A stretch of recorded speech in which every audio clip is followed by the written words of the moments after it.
Phone tapping కేసులో SIT విచారణ వేగవంతం చేసింది. ప్రభాకర్ రావు పెద్ద కుమారుడు నిశాంత్ రావుని క్వశ్చన్ చేసింది.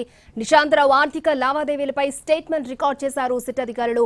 నిశాంత్ రావును 4 గంటల పాటు ప్రశ్నించిన సిట్ ప్రస్తుతం రాధాకిషన్ రావు, తిరుపతన్న, శ్రవణ్ రావును విచారిస్తోంది. 2 రోజుల క్రితమే ప్రణీత్ రావు, ప్రభాకర్ రావులను కలిసి విచారించింది సిట్. మాజీ డీఎస్పీ ప్రణీత్ రావు మినహా మిగతా నిందితులను ప్రశ్నిస్తోంది.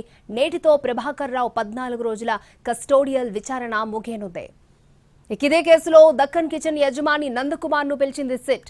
ఫామ్ హౌస్ ఎమ్మెల్యేల కొనుగోలు కేసులో నందకుమార్ ని పిలిచింది.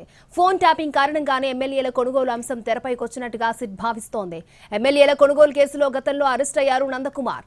నందకుమార్ ని ప్రశ్నిస్తున్న సిట్ అధికారులు ఆ రోజు అసలు ఏం జరిగింది, ఎలా వెలుగులోకి వచ్చింది అనే అంశాలపై స్టేట్మెంట్ రికార్డ్ చేస్తున్నారు.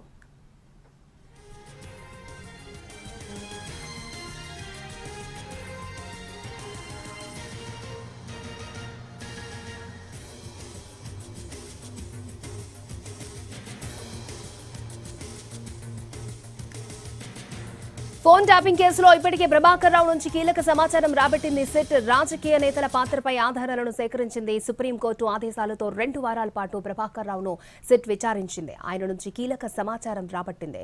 రాజకీయ నేతల పాత్రపై ఆధారాలను సేకరించింది. ఈ 2 వారాల విచారణకు సంబంధించి సుప్రీంకోర్టుకు నివేదికను ఇవ్వనుంది సిట్. ఈ కేసులో అరెస్ట్ అయిన నిందితులంతా ప్రభాకర్ రావు ఆదేశాలతోనే ఫోన్ ట్యాపింగ్ కి పాల్పడినట్లుగా స్టేట్మెంట్ ఇచ్చారు. ఇప్పటికే పెన్ డ్రైవ్ ను కూడా స్వాధీనం చేసుకున్నట్లు తెలుస్తోంది. ఈ కేసులో పెన్ డ్రైవ్ కీలక ఆధారంగా మారింది.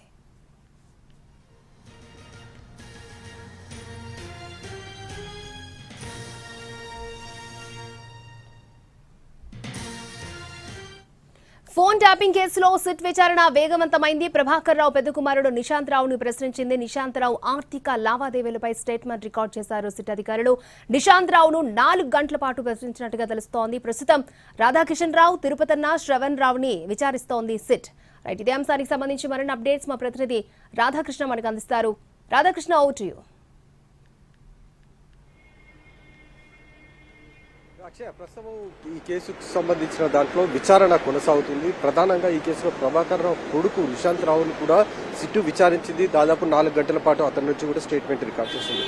ఒకవైపు ప్రభాకర్ రావుతో విచారిస్తూనే మరొక వైపు ఈ కేసులో ఇప్పటికే అరెస్ట్ అయి బెయిల్ పై బయటికి వచ్చిన పోలీస్ అధికారులు, మాజీ పోలీస్ అధికారులు ఎవరైతే ఉన్నారో వీళ్ళందరినీ కూడా మరొకసారి సిట్టు విచారించి వాళ్ళ నుంచి వివరాలు సేకరించింది. ఎందుకంటే గతంలో అరెస్ట్ అయినప్పుడు వాళ్ళు ఇచ్చిన స్టేట్మెంట్లలో మొత్తం కూడా ప్రభాకర్ రావుకు సంబంధించిన అంశమే చెప్పడం, అంటే ప్రభాకర్ రావు చెప్తేనే ఫోన్ ట్యాపింగ్కి పాల్పడినట్లు చెప్పిన సందర్భంలో ఇప్పుడు ప్రభాకర్ రావు తమ కస్టడీలో ఉండడం, అంటే తమ సుప్రీంకోర్టు ఇచ్చిన 14 రోజుల కస్టడీలో భాగంగా అతను సిట్టు కార్యాలయంలో ఉండడంతో ఈ అధికారులను కూడా పిలిపించి ప్రస్తుతం ప్రభాకర్ రావు ఎదురెదురుగా ఉంచి విచారిస్తున్న పరిస్థితి మనకు కనబడుతుంది. నిన్నటి వరకు ప్రణీత్ రావుతో పాటు భుజంగరావులను పిలిపించి దాదాపు గతంలో వాళ్ళు ఇచ్చిన స్టేట్మెంట్ల ఆధారంగా విచారణ చేపట్టడం జరిగింది. ప్రభాకర్ రావుతో పాటుగా వాళ్ళిద్దరిని కూడా విచారించారు.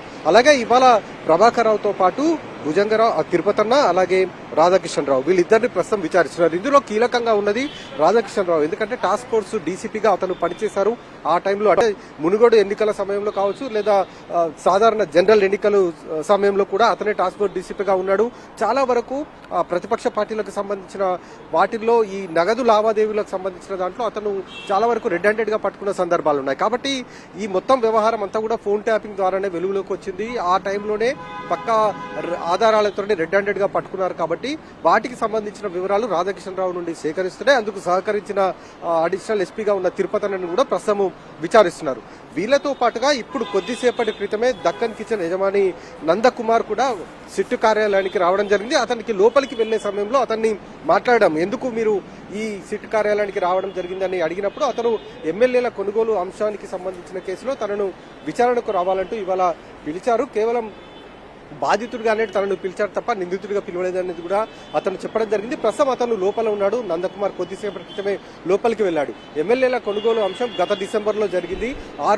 ఆ టైంలో ఏం జరిగింది, ఏ విధంగా ఎమ్మెల్యేల కొనుగోలు అంశం తెరపైకి వచ్చింది, అంతా పకడ్బందీగా పోలీసు సిబ్బందికి సమాచారం ఎలా వచ్చింది, టాస్క్ ఫోర్స్ కావచ్చు, ఎస్ఓటీ కావచ్చు, స్థానిక లోకల్ పోలీసులు కావచ్చు, వీళ్ళందరూ ఏ విధంగా అక్కడికి చేరుకున్నారు అనేది తెలియడానికి ఈ ఫోన్ ట్యాపింగ్ ద్వారానే తెలిసిందనేది గుర్తించారు. కాబట్టి దానికి సంబంధించిన వివరాలు సేకరించేందుకు నందకుమార్ ని కొద్దిసేపటి క్రితం పిలిచారు. ప్రస్తుతం సిట్ కార్యాలయంలో నందకుమార్ ఉన్నాడు.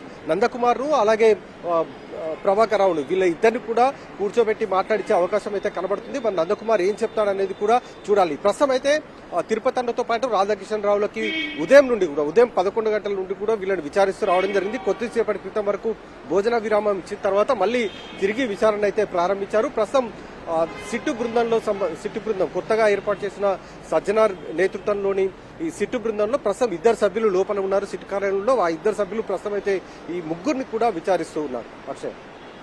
ఓకే రాధాకృష్ణ.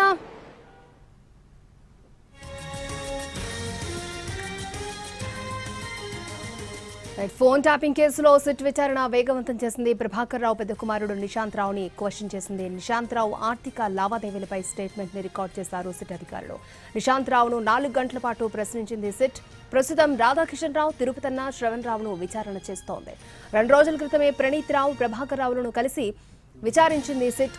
మాజీ డీఎస్పీ ప్రణీత్ రావు మినహా మిగతా నిందితులను ప్రశ్నిస్తోంది.